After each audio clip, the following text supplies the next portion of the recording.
G'day, thanks for watching this video on the PICAXE ProtoPlatform. In this video we're going to have a quick look at the ProtoPlatform with the mini breadboard on it and the motherboard. So you can start by connecting those two together just by carefully putting those pins in, lining them up and pushing them down so that you won't actually get all the way down. These are extra long so that things underneath them aren't touching. But we're going to have a look at, to start with, just flashing a green LED.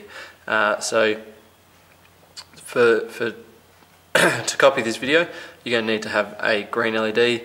I've also got a 330 ohm resistor and a jumper wire. Now, if you don't have any jumper wires that are sort of made for this purpose, if you get some Cat 5 cable, which I've put in some kits, and you can pull the wires out of that Cat 5 cable, and then when you strip the ends off them with pair of side cutters, they come out like this with the copper ends, and you can just poke them into the board. They work fine, but I've got these jumper leads, so they're a bit easier to use and also easier to see what's going on.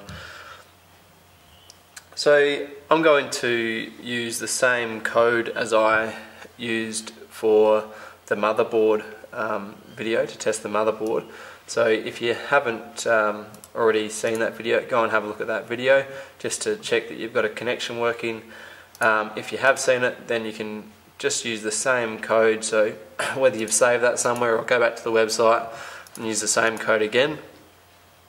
That code uses, so all the code's saying is high P19, which is pin 19, and unfortunately the breadboard's in the way, so you can't see those numbers, but you know that the first one here is P20, the second one's P19, the first one there is P1, and the second one down is P2, and so on. So we're going to be using P19, which is the second one down, and a green LED.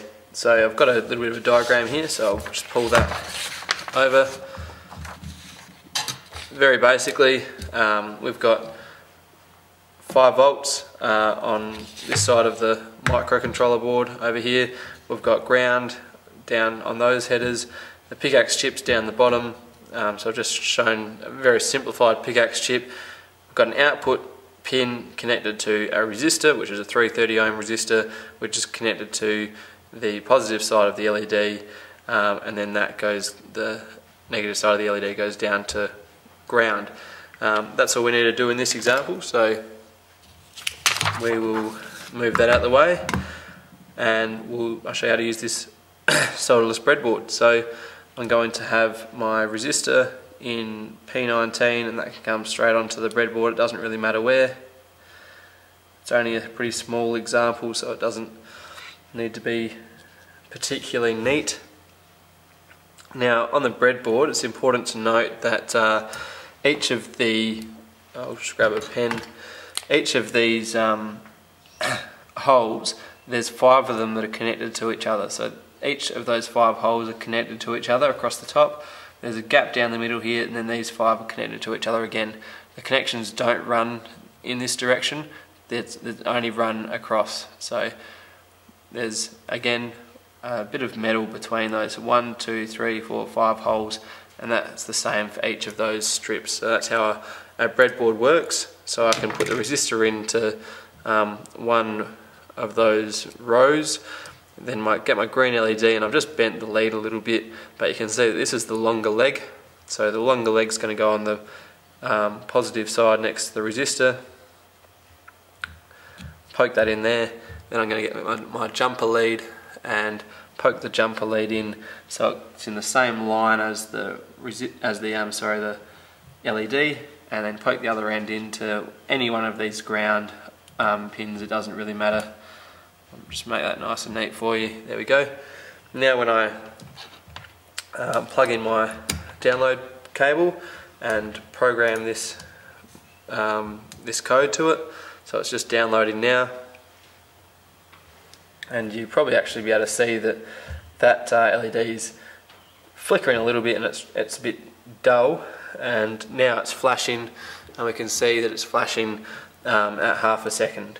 So if I unplugged this wire wire link, obviously it would stop working, but plugging it back in helps it to work. So the idea is that you would be doing things that were probably a bit more complex than flashing a light, but here's a good start just to show you how the breadboard works. Now for an LED, it doesn't matter whether the resistor was on the positive side of it or the negative side.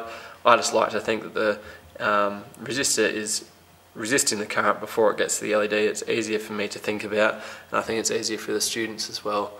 So thanks for watching this really quick video on the ProtoPlatform. In the next couple of videos I'm going to look at some other things like a potentiometer, maybe the ping ultrasonic sensor, a resistive bending strip, and maybe a accelerometer as well, just to pick a few. So keep watching to see how to use some of those things.